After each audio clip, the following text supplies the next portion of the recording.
This video goes over survey research. The agenda for this video is first going over survey basics, then the sample, methods of administering surveys, the measure, designing a questionnaire, and Qualtrics. First, what is a survey? It's a way to collect data directly from the research participant by asking them questions. Surveys have become extremely important as society demands data about people's behaviors and what people think about issues. The history of survey research is vast. It dates all the way back to 3800 BC, when the ancient Babylonians conducted the first population census of citizens, livestock, and goods. The purpose of the survey was to tax. In the United States, the first documented case of surveying the public was on July 24, 1824, by the Harrisburg, Pennsylvania newspaper. It surveyed the public on who they were planning to vote for in the presidential election. In the late 1800s to early 1900s, psychologists started using surveys to measure constructs like intelligence, personality, and ability. Researchers also started surveying factory workers and slum dwellers to report on their working and living conditions. Then, in the 1950s, it became a way to collect information similar to how it is used today. Also, marketers started using it. They started using surveys to see how consumers liked products and to see whether they would purchase them or not. And then also, since 2007, the APA, American Psychological Association, has conducted an online survey related to stress, and it is titled Stress in America. To be grammatically correct, the word survey is an act to distribute. The word questionnaire means the questions you are asking. You don't questionnaire people, you survey them. You provide them with a questionnaire to survey them. So we use these words interchangeably, but they really are more accurate as described in these bullets. So before you even begin a survey, you need to think about whether it is appropriate. Perhaps you need something else. Perhaps you need more in-depth information than surveys can get you. In that case, you might choose a qualitative approach like interviews or focus groups or observation. If you do want to do a survey though, please proceed with this video and learn about some best practices. So if a survey is appropriate, there are two major features of surveys that we need to focus on. We need to focus on the sample and the measure. So survey research is only as good as its weakest part. A great sample but a poor measure equals poor research, or a poor sample and a great measure equals poor research. Why? Because the sample and measure in combination lead us to make inferences about a population. So let's first talk about the sample. Sample versus population. So if you're not familiar with the word population, population is just the word that we use as researchers to define our census. This is very hard for us to get. So we usually satisfy ourselves with a sample or a subset of the population. So while we might be interested in surveying all these people, generally we can't get to all of them. So we just satisfy ourselves with a sample of them. When choosing your sample, you need to decide a sampling plan. So that consists of 3 different steps: a sampling frame, a sample size, and then your method of administration for the survey. So first, the sample frame. So start with an operational definition of your population. In other words, define the population of who you want to research. If your sampling frame doesn't represent your population well, your sample won't either. So questions to ask yourself. Is the rate of the person's occurrence in the population reflected in the sample frame? For example, if you're surveying doctors, you would want to get some doctors from clinics, hospitals, and private practice in order to match the population. You don't want just doctors from hospitals because that isn't representative of the entire population. So if you lack occurrence, you'll have coverage error because your sample isn't reflective of your population. At the same time that you want to ensure you don't have coverage error, you also want to ensure that the sample is random and that you don't just pick and choose who you want as part of your sample.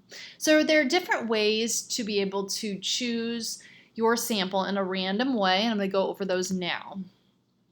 So like I said, a sample is a subset of a population, and there are different types of random sampling techniques. There's simple random sampling. So here is a car lot. And in a simple random sampling, each car would have an equal chance of being chosen. So you could have this car, that car, that car, that car, that car. They would all have an equal chance of being chosen. A stratified sample is that you arrange cars in rows by color or something alike and then choose a sample from each row. So maybe this might be red cars, yellow cars, blue cars, silver cars, black cars, and then you choose a sample from each row or each color. That's similar to how this idea of surveying doctors. So you might have hospital doctors here, clinics one here, private practice here, and then survey from those particular stratified areas. A cluster sample is that you choose some rows and not others. So you might choose this full row, but not choose another row. And then systematic sample is that you count cars every, for example, just every 1, 2, 3, fourth car, 1, 2, 3, fourth car, 1, 2, 3, fourth car, and those fourth cars are in your sample. Systematic sample, a different, more likely idea is maybe an Excel spreadsheet that you would choose every 5th or every 7th person in your Excel spreadsheet to include. So now that you have your sampling frame, you want to decide your sample size. So a guide to deciding your sample size is that you first determine the size of your population, and then you determine your desired confidence level. So the confidence level tells us how sure you can be. The 95% confidence level right here means that you can be 95% certain that the answers you get back from your sample are indeed a reflection of your population. 99% confidence level is right here. So most researchers, social science researchers, tend to use the 95% confidence level. You also want to determine the margin of error that you're willing to live with. You're always going to have a little bit of margin of error. Perhaps you ask a question on the survey and people didn't understand it correctly, so there's going to be some error in the responses. So you can determine your confidence level, 95% and 99%, and then you can also determine your margin of error that you're willing to live with. So let's say you have a population size of 1,000 and you want a confidence level of 95% and you're okay with a 5% margin of error. That means you would want to survey 278 people. The larger your sample, the more reflective it is going to be of your population. So for example, 99% confidence level with 1% margin of error, you're going to need to survey 943 people of those 1,000. So but you can choose what works for you and what is something that is reasonable that you can complete. And then this right here is just the normal distribution bell curve. It's used in mathematical probability theory. So I'm not going to go into it, but that's just how this whole slide was designed. And if you want to read more about that, you can. So now let's talk about a little bit more about different sampling techniques. So the one that we went over in the with the car lot, that's called random sampling, or what's also called probability sampling. So every car had an equal chance of being included in that sample, and the probability of chance is known. The likelihood of getting picked is the same. This is better. You want to use probability sampling techniques. However, there are some cases where you would use non-probability or non-random sampling. In this type of sampling method, there's a non-equal chance of being included in the sample, and the probability of getting selected is probability of chance is unknown. The likelihood of getting picked is not the same. And we'll go over what non-probability sampling looks like in the next slide, and it'll make a little bit more sense.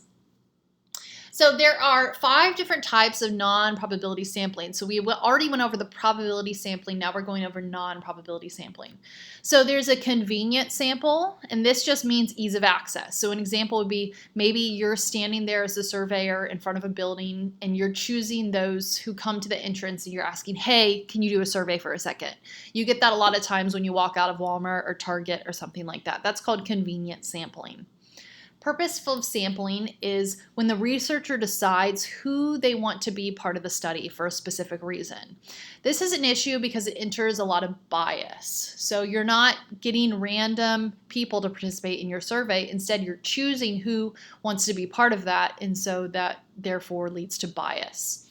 There's also snowball sampling. So you might find one person to sample, and then they introduce you to more people to sample.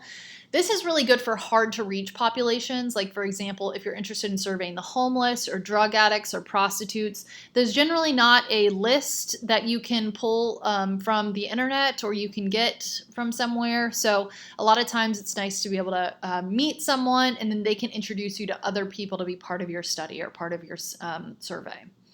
There's self-selection. This is when participants come to you and they want to be part of it. So maybe they hear about your study on the radio and they say, hey, that's something that I want to do, and they self-select to be part of it. That also enters bias because they are naturally interested in your study, so you have to wonder, why are they interested in it? So that's also an issue of bias. And then there's quota sampling. This is also non-probability sampling. It starts the same as stratified sampling, which was a probability sampling method. But what happens is you divide the population into groups and decide the number of people you'll need for each group to be proportional to the population, but then you don't randomly choose people from those groups to meet your number. So in the example that we had earlier, we had the cars lined up in red, black, silver, blue cars, and instead of choosing randomly some from the red, randomly some from the black, randomly some from the silver, you pick and choose. So you're trying to hit certain quotas. So because you're picking and choosing, that enters bias into your sampling method, and so it is a non-probability sampling technique. So non-probability sampling is generally not used in academic research unless you have a really good reason why. For example, hard to reach populations like I talked about before, or longitudinal design. So for example, maybe your study is lasting 5 or 10 years. So you're going to have to get people who are interested in being part of your study for 5 to 10 years and follow them through. So those would be some ideas why you might need to use non-probability sampling. So this was a chart that I included a couple slides ago. If your population number doesn't fit neatly into this chart, you can use a program such as GPower. It can help you determine the sample size, but it has to be for probability sampling only. It can't do non-probability sampling. So you're welcome to check out that resource on your own if you're interested. So there are advantages and disadvantages of different types of sampling. So these are the ones that we just went over: simple, stratified, cluster, convenience, purpose, quota sampling. An example of each one has been provided, as well as some advantages and disadvantages to each. So you're welcome to click pause and read through that if you are interested. Errors in survey research as it relates to the sample, let's go over that. So sampling error. There can be coverage error. So when the sample does not reflect the population. So in that example of the doctors, maybe you had too many from a hospital, not enough from a clinic, or not enough from a private practice. You could have coverage error. You could have non-response error. That's when people don't respond to the survey. You can have selection error. That's when people self-select to participate. It's because they're more interested in the topic. We also talked about that a little bit. And then general sampling error. So this always happens. So unless you survey the entire population, which generally can't happen, there's always going to be some error in your sample. So the bigger your sample, the better. Once you choose your sample, you reach out to them to be a part of your survey, but only a fraction of those are actually going to get back to you. And that's what's called the response rate. And that's the number responded divided by the number in the sample. So let's say you had 200 people that were in your sample and 75 people responded. This is a 37% response rate. So response rate differs on their level of interest. It differs on who's conducting it and whether they think this person is credible. So the person or the organization giving out the survey. It depends on whether the person is even able to do it. Maybe they're on vacation, or maybe they are just not able to participate in their survey for some particular reason. Mode of administration also differs on response rate. So with mail, there's generally a lower response rate. With online, there might be a high response rate, but there's also a high dropout rate. So people might fill out a few questions and then click out and don't finish the survey. Face-to-face surveys, if you choose that method of administration, it can lead to bias because there's less standardization. And then telephone, this is currently used the most for large-scale survey research, but the response rate differs on all of these modes of administration. So how many responses do we need of the sample? So we had the population, and then we had the sample, and now we have the response rate.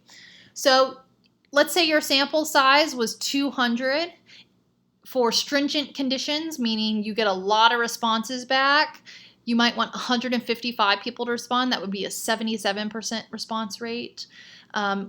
Pretty poor number would be if you only got 23 people to respond, that would be a 12% response rate. So you might hit somewhere right here, kind of in the middle. You're not going to have a really bad response rate, but you're probably not going to have a really good one either. You're going to hit somewhere right here in the middle. But you want to aim towards getting a higher response rate because your response rate is reflective of your sample and your sample is reflective of your population. So people are lazy. That's something to know about as a survey researcher. So the survey is important to you as the researcher, but it's generally not important to them as a respondent. You're asking them a favor to help you. Thus, you need to try to increase their likelihood of responding. There's different theories on how to motivate responses in survey research. There's cognitive dissonance theory. This is when we experience stress when beliefs and attitudes are not consistent with our behavior. So as a researcher, try to reduce dissonance and make them better align. Influence theory. This is behaviors influenced by the relative importance of the anticipated effect and a relative power of the influence. So make the survey matter. Why does this matter? Why should people do this for you? Leverage salience theory is different elements of a survey will appeal to different people, so appeal to the right people in order to get better responses. Cost-benefit theory, what's in it for me to respond? Why should I do this? Gamification theory is making the survey fun to do. So there are different theories on how to motivate responses. From a sociological perspective, people are more likely to respond with a request from someone if they believe that the benefits for responding will exceed the costs of responding. So they're thinking to themselves when they're filling out the survey, hey, is it worth it for me to do this? Thus, your goal as the researcher is to increase the benefits and decrease the costs. This is constantly a waiting battle that people are doing with themselves when they're deciding whether they're going to do the survey or not. So how to decrease costs? You should reduce the burden of length. So make your survey short, clear, and simple. Reduce complexity. Make it visually appealing. Avoid subordinate language or talking down to people. Make it convenient to respond. For example, if you're doing a mail survey, include a stamp to send it back. Don't ask personal or sensitive information if you don't have to. Don't invade people's privacy. And use care in asking race and ethnicity questions too. Establish trust. So partner with a legitimate sponsor if you do need to partner with someone. Assure confidentiality. Make sure the survey is very professional. And consider using multiple methods of administration, mail, phone, internet, etc. So people can choose the one that they like best. You don't have to just choose one. You could do multiple ones. How to increase benefits in order to help people increase your response rate so people respond.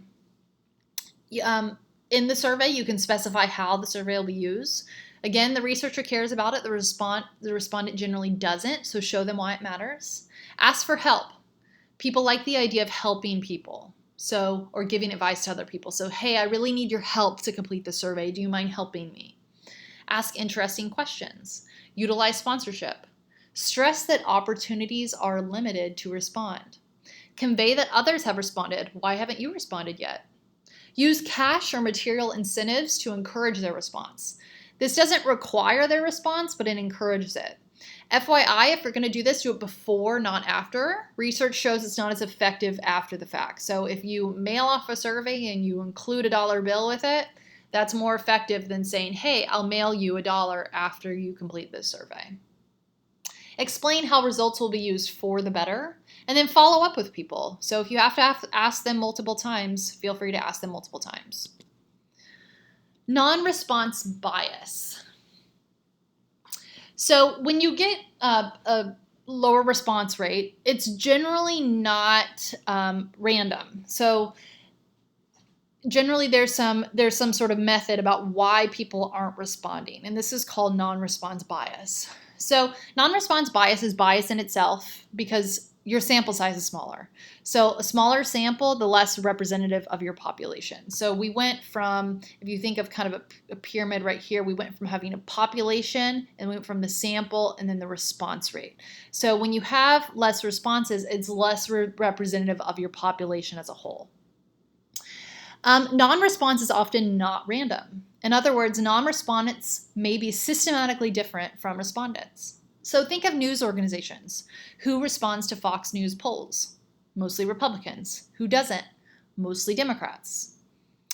On the whole, people who tend to respond are more educated and more interested in the topic. So in Hillary Clinton's book, What Happened? About the 2016 presidential election, she explained that she had bad data. So Clinton's survey data was not representative of the population because people came out of the woodworks and voted for Trump. So she was having too many people who were educated and interested in her topic being part of her survey. But that wasn't representative of the population. So this is an example of sampling error. Her sample was not representative of the population, and there was some non-response bias happening. And then the mode of administration can vary by demographics. So seniors may prefer mail, while younger people may prefer phone or online. So depending on who you're interested in gathering data from, you may need to have multiple modes of administration in order to increase your response rate. If you do get non-response bias by demographic, there are a couple things that you can do, and these are a little bit complicated statistically, but you can weight the responses. So a weight is given to assign a lighter or heavier importance to a group. It's usually used for calculating a weighted mean to give less or more importance to group members. It is also used in statistical sampling for adjusting samples. For example, if our population is 50% women and 50% men, however your responses were by 60% women, you can weight the male response to make it heavier to make it influence your results better. You could also impute the responses as well, so this is more complex. Imputation is the process of replacing missing data with substituted values.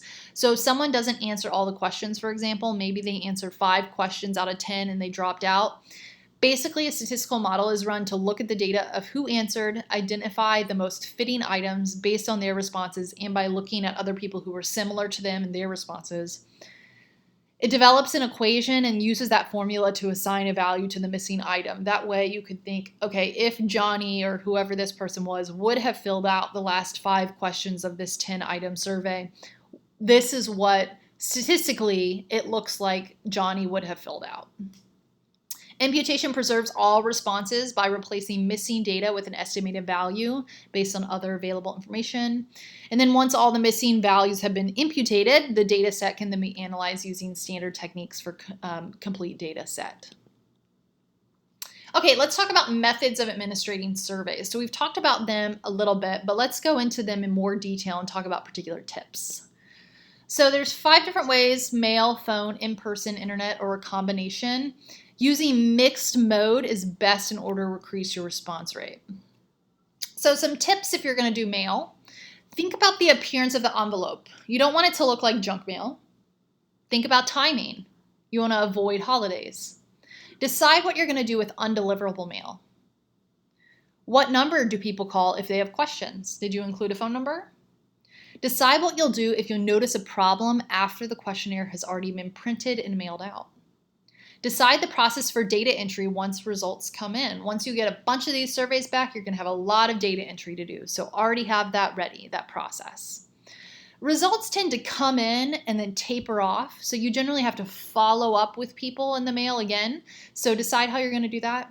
And then also develop a tracking system with IDs so you don't follow up with people who've already been submitted. Again, you want this survey to be anonymous. However, you also still need some sort of way to track to be able to who completed and who didn't.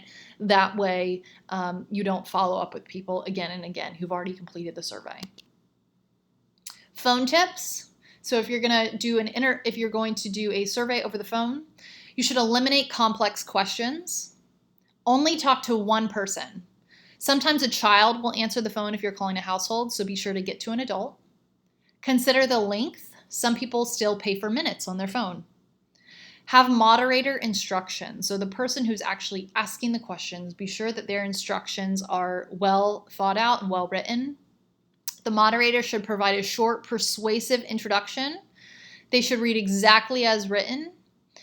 They should require standardized responses that they can give. So this is not an interview. You're not asking someone to tell you whatever. When you ask a question, you're not asking someone to just say what they want. You're asking them to give standardized responses. Choose this, this, this, or this.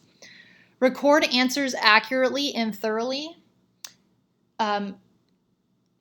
Be sure that your speaking tone, your volume, and your pace is appropriate, and then provide neutral encouragement. So if someone's not interested in doing the survey anymore, you might say, do you mind continuing? And if they continue to say no, let them go, but provide some neutral encouragement to continue the survey. Decide how many attempts that you're willing to reach them, and decide rules about voicemail. Are you going to leave a voicemail or you're not? Decide what to do if they call you back. Vary the day and time. Some people can be reached in the mornings versus night. Again, develop a tracking system with IDs so you don't recall people. Consider your caller ID. What does it look like when you call them on their phone? Keep up with your do not call list. So people may say, stop calling me. So stop calling them. And then consider that many people don't use landlines anymore. So how are you going to reach these people on their mobile phones? In-person or face-to-face tips with a survey. Some pros is you can clarify the questions if people don't understand. It's also hard for someone to say no when you're there and you're just ready to ask them a survey. Some cons, though, it's poor standardization, and which can lead to bias. Internet survey tips. These are some things that you would need to think about if you do an internet survey. Some companies that are used often are SurveyMonkey and Qualtrics. There might be some others out there. So some things you need to think about if you do a survey this way. Think about, how is it programmed? How is it hosted? Are there server limitations? What technology skills will the participant have to have? How will items display on multiple devices? For example, a computer, iPad, or cell phone. Will it display as it needs to display? Can the survey be taken multiple times? Survey logic setup. So this is an example of if you ask a question and they answer no, they might be able to skip down some questions and ask another question. That way they're not having to answer questions that aren't applicable to them or something like that. So that is a benefit of internet surveys, is that you can include survey logic. Think about whether you're going to allow a back button. Minimize the use of required responses. Design your own error message. So if an error comes up, it's not some sort of like weird 404 or some sort of error message that doesn't make sense. Don't overdo it with too many bells and whistles. The survey can get too noisy. Indicate the progress through the survey. So at the bottom of a survey, if you've done one online, it's nice when it has a progress bar. That way you know how much further the survey is going to go. Allow exiting and returning to complete later. Avoid spam filters, and again, develop a tracking system with IDs so you're not following up with people who've already taken the survey. For all of them, regardless of your method of administration, pre-test, pilot them to troubleshoot. Get content expert feedback now on your questions. Have the hiccups happen now versus when the results matter. So it's very important to pilot your survey regardless of which way that you're going to go about doing it. All right, now let's talk about the measure. So as a reminder, there are two major features of surveys. So the sample, including the method of administration, we just went over this, and then the measure. So again, survey research is only as good as its weakest part. If you have a great sample, but a poor measure, you're going to have poor research. If you have a poor sample and a great measure, you're going to have poor research, because both of them in combination lead us to make inferences about a population. So what is measurement? So because we're talking about surveys today, the measurement is the questionnaire itself. So when I say measurement, I'm talking about the questionnaire itself. So questionnaires are designed to measure objective facts. These are things that are not open to interpretation, like knowledge, experience, demographics. They're also designed to measure subjective states, so attitudes, opinions, or beliefs, or they're designed to measure both. There are different types of variables. There's nominal, ordinal, interval, and ratio variables. It's important to know this when you're designing your questionnaire, because based on the type of variable that you will get back, different types of statistical analysis can be run. So a nominal variable are categories that are unordered. So a question, for example, where do you live? Suburb, city, town, county. There's not one that's better than the other. They're just listed. Categories unordered. Ordinal, there are categories as well, but there's an order of importance. So what is your highest level of education? Less than high school, some college, college graduate. How satisfied are you with our services? Very unsatisfied, unsatisfied, neutral, satisfied, very satisfied. These are categories, but there's an order to their importance. There's interval. This is the numbers and the space between them are consistent. So 1, 2, 3, 4, 5 all have equal spaces to them. So it might be like a rating scale. On a scale from 1 through 5, rate, select which fits best. Now, rating scales can be similar to ordinal, but the key difference is that they have an equal space between them. So the space between 1 and 2 is very clear. Everyone agrees on the space between 1 and 2. The space between 2 and 3 is very clear. Now, some people might not be exactly sure, very unsatisfied versus unsatisfied. The clarity here, it's like, I'm not really sure, what's a 1 versus a 2. You're not exactly sure. Here, it's very sure there's exactly one space between them. And then ratio, it's the same as interval, so it uses numbers, but there's also a 0 that's in it. So this makes a difference with statistical analysis that you can run and the math behind them. So when you're designing your questions, think about the types of data, the types of variables that you'll get back, because it affects the type of statistical analysis that you can run. All right, let's talk about validity of questions. So validity speaks to the accuracy of the measurement. So some problems with the accuracy of measurement, maybe the questions are ambiguous. Maybe they're confusing. Maybe they're double-barreled. So example of double-barreled. What do you think and feel about blank? Think and feel are two totally different questions. There needs to be, what do you think about blank? What do you feel about blank? They need to have two separate questions. Another example of double-barreled. How satisfied are you with your pay and work environment on a 1 through 5 scale? I would imagine that a lot of people feel differently about pay versus work environment. So you need to ask two separate questions. How satisfied are you with pay on a 1 through 5? How satisfied are you with work on a 1 through 5? So some other threats to validity. Some responses that you get back may not be accurate because respondents don't know the information. So usually this person shouldn't have been asked to begin with, so maybe check your sample. So maybe if you're doing a survey of those doctors and the survey accidentally winds up in the hands of a nurse, maybe they don't know the information. So that would really, that's a threat to validity. So they shouldn't have been in your sample to begin with. Maybe the person doesn't understand the question, so reword it. Maybe they know, but they can't remember. So send a survey closer to the incident. Don't ask for too much recall. Maybe the person doesn't want to report the information. So what you can do is introduction. You can ensure the confidentiality and tell them how important the survey is. Offer assurance. Maybe they want to answer, but they want to answer in the most acceptable way. So they're not quite telling you the truth. This is an issue of social desirability. Again, to help deviate from that, to help ensure that the answers are valid, ensure the confidentiality. And then there's an issue of acquiescence. It is easier and more culturally acceptable to agree than disagree. So for example, in one survey by Schumann and Presser, they got this result. This was 2 questions that they had put on their survey. Individuals are more to blame than social conditions for crime and lawlessness in this country. 60% agreed. And then they said social conditions are more to blame than individuals for crime and lawlessness in this country, and 57% agreed. So this obviously should have been 100%, but this is 117% because people like to agree with a statement. How to increase validity when asking questions? You can ask the same thing multiple times, but in different ways. So a topic cannot be measured with just one question. It should be asked multiple times in different ways to see if the question produces similar results. In statistics, we call this a confirmatory factor analysis. So if these were different things that you're interested in measuring different topics, urge, seek, I'm not sure what these stand for, but you could ask different questions here. There's lots of different questions that help us relate back to this topic of urge, or there's lots of different questions here that relate back to this issue, this topic of seek. So ask multiple questions That way you're not jumping to conclusions about something just based off one question. All right, errors in survey research as it relates to the measure. This is called measurement error. So measurement error is either their fault, so the participant lies, they forget, or anything that strays from the reality or truth. We already discussed some of those examples that are threats to validity.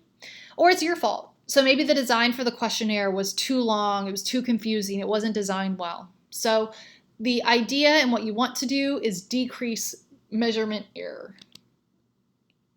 All right, now let's talk about how to design your questionnaire. So when you're designing your questionnaire, planning needs to go involved. So there's not a single correct way, but a naive researcher would just start with the questions. That should be the last thing that you should add. Start with writing an intro and then start the mapping process. And then after that, add your questions. So to write an intro, you want to summarize the purpose of the study. What are the research questions? The overall big research questions. List the topics you're interested in addressing. Be concise, be clear, use appropriate language to an audience, and then try to map it out. So if you're interested, your construct of measurement, what you're particularly interested in measuring, maybe you're interested in measuring intelligence or depression or anxiety.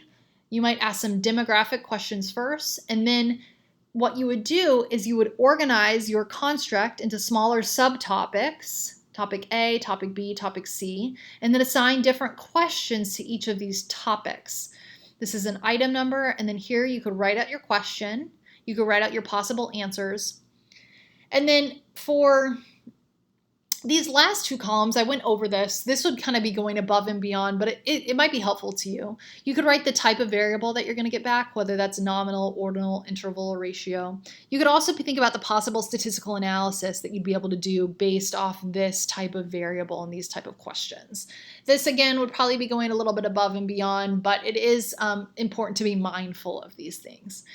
This is a sample survey design map. There's no one exact way that works best, but this is one example of a way to be able to design your survey.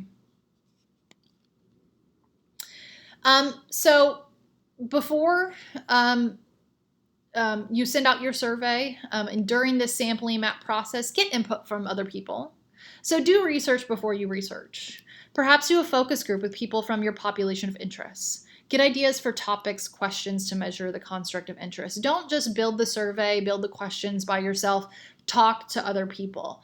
Get input to be able to build the questions.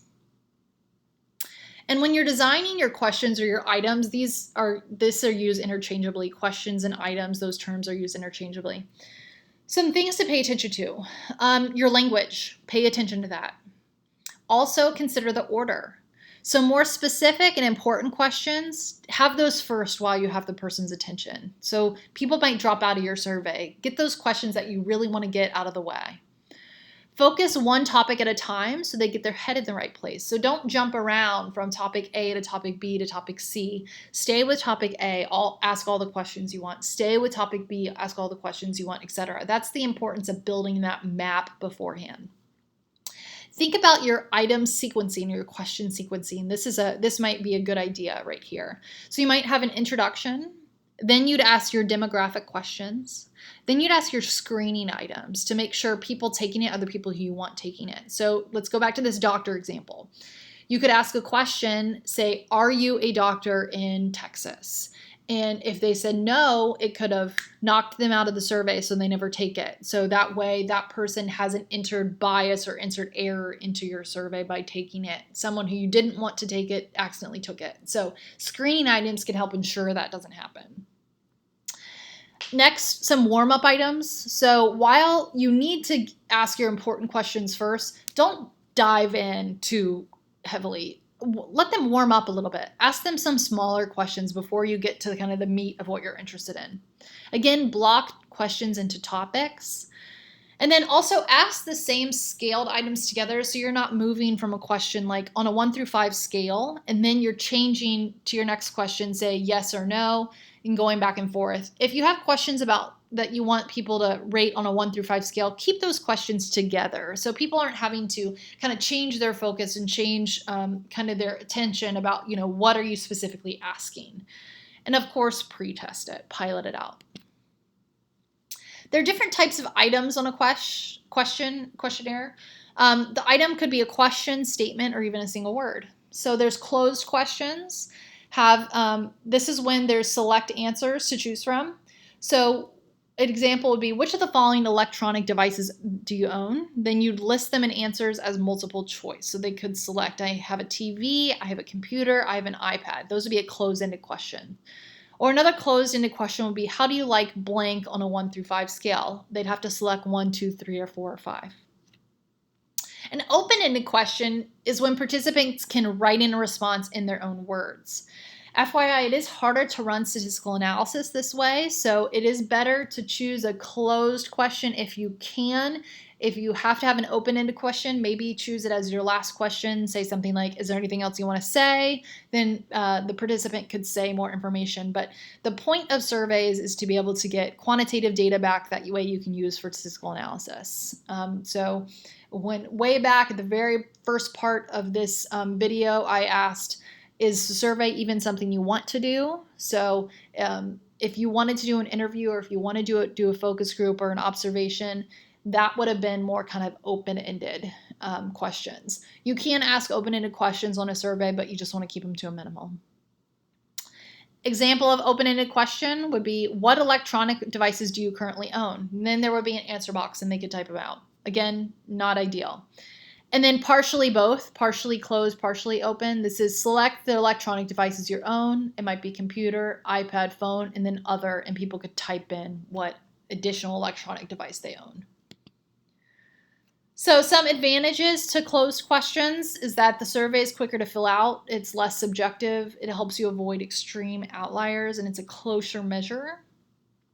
The open question advantages is that it's rich. There's deeper data, richer data. The respondent may respond to something you didn't think about. So there's unlimited answers. So for example, maybe you didn't think about all the latest electronic devices. So having an other might be helpful. And then it's also unbiased because it's in their own words. So for example, again, maybe you had iPad, but you didn't have Surface, and I actually have a Surface. So by including other, I can type it in myself. So it's unbiased. All right, there's 4 types of measurement scales for closed questions. There's dichotomous scales. So this is when there's 2 responses, yes or no, true or false, agree or disagree. There's categorical, like from the last example, computer, TV, etc. There's rating scales. There might be a 1 through 10 scale, 1 through 7 scale. You see a Likert scale a lot. That's a 1 through 5 scale. You could rank. So first, second, or third favorite, rank them. Or there's semantic differential scales. An example of this is right here. So you would put a check mark and the space on the line below to show your opinion. There's also scales for kids. So maybe those who can't read yet, or just kind of an easy questionnaire. I think they have these at Target. How was your experience today? Or they have them at the airport. How was your experience today? And you can just slap one of these faces to be able to provide your response. So there's also unique scales that have come out now and about. Okay, some more to think about when you're designing your questions. So on the numerical scales, do you want an odd versus an even amount? So if you have 1 through 5, 3 allows for a middle or an indifferent position. 1 through 4 doesn't. Someone either has to choose a side. 1 or 2 is going to be on the low end, 3 or 4 is going to be on the higher end. Balance of wording. So if you use strongly agree on one side, use strongly disagree on the other. Don't use unequal language. You want them to mirror each other, be parallel with one another. Also, keep the scales going in the same direction, 1 through 5 versus 5 through 1. Having lower end on the left is usually best practice, so having 1, 2, 3, 4, 5 this way versus the other way. Always allow for don't know or NA options. People don't like being forced to choose something they don't agree with as the answer, so always on every single question have NA or don't know. Consider other on multiple choice. If you use check all that apply, you'll have to use some data cleanup to run statistical analysis.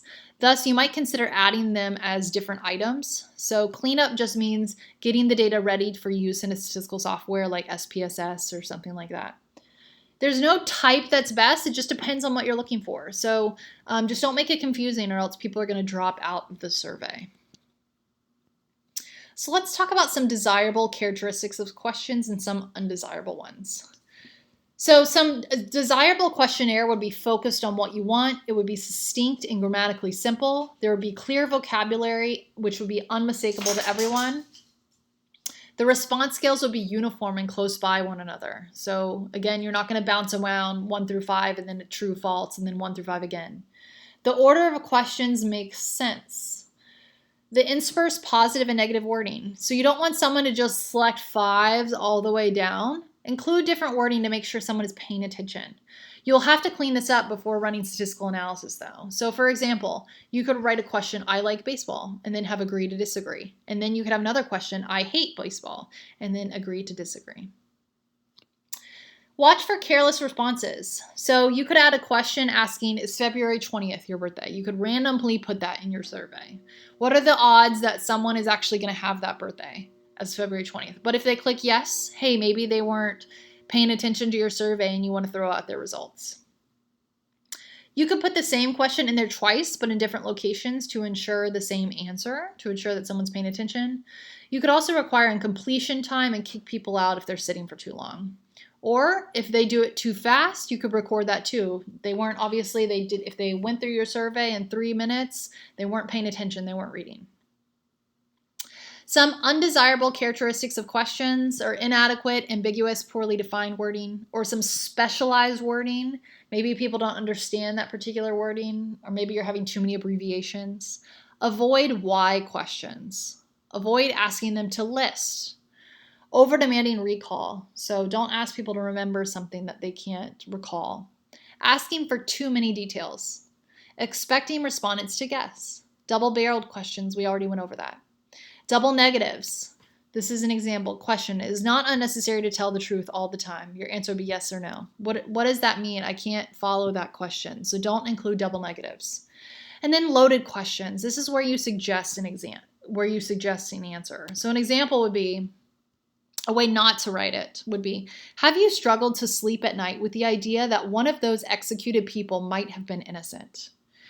And people are now feeling guilty because you're saying that, have you struggled to sleep at night? I'm feeling like, man, maybe it's not true. Maybe I haven't been struggling sleeping about the death penalty, but now I'm feeling like I should say that because of how it's worded. It's loaded in a way that makes me feel like I should say yes.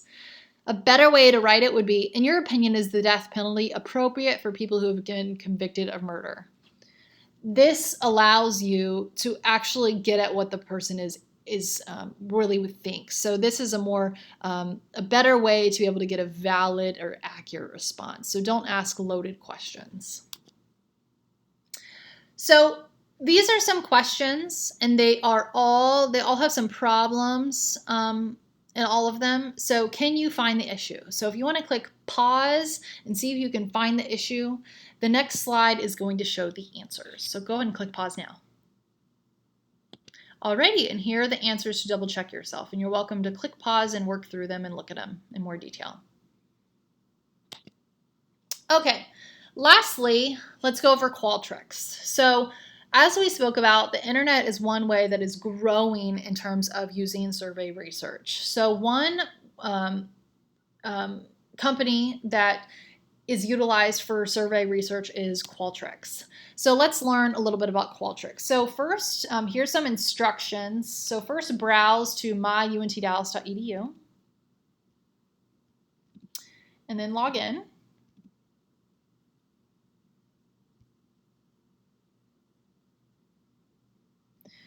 Next, select Employee Homepage tab. So it's going to look a little bit different for students. I'm not exactly sure what it's going to look like, but I'm going to click Employee Homepage. And hopefully it looks similar to yours. Maybe you have a student homepage if you're a student. And then at the bottom right, click this online survey tool under Qualtrics. We're at this step right here. We're logging in again.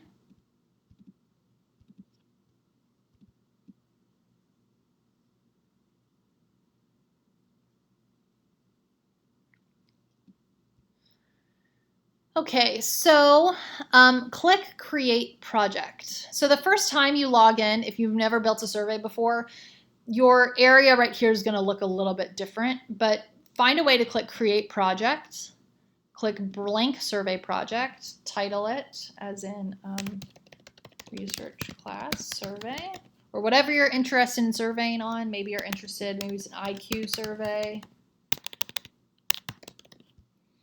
Create project.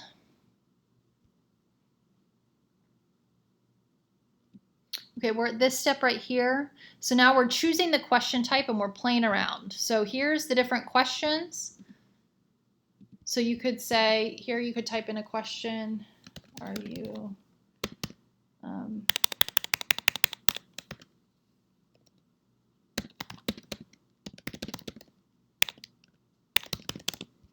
you could have male, female, female. Sometimes for particular questions that are asked a lot, it'll automatically include a response. So you could change that if you wanted. You could change, you could have multiple choice. You can have a matrix where here they have the very satisfied, unsatisfied, neutral. You could have a slider. You could have a side-by-side. So for each of the questions, choose the type that would work best for you. If you have more than 2 choices, you can select and say other, or you could say choose not to identify.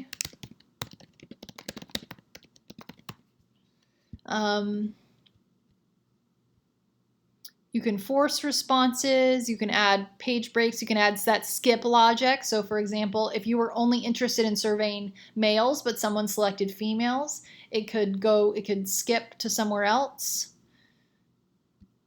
to a different question. Oops. You can also, going back to this, you can also go into the look and feel of the survey. So look and feel. And you can choose the theme. So you could choose UNT Dallas. You could choose some of the layouts, what the layout's going to look like.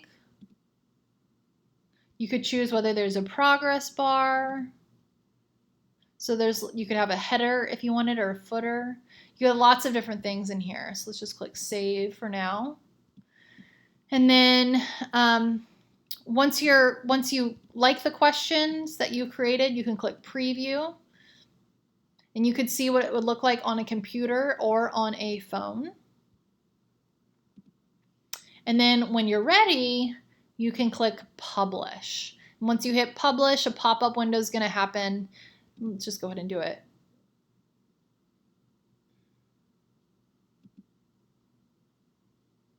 And then this would be the link that you could send out to people and they could take your survey. Now, once you get responses back, you can use this data analysis tool and reports feature, and that'll be able to show what data has come back. So play around with Qualtrics. There's tons of stuff to do in there. And if you have any questions, please let me know. Thank you.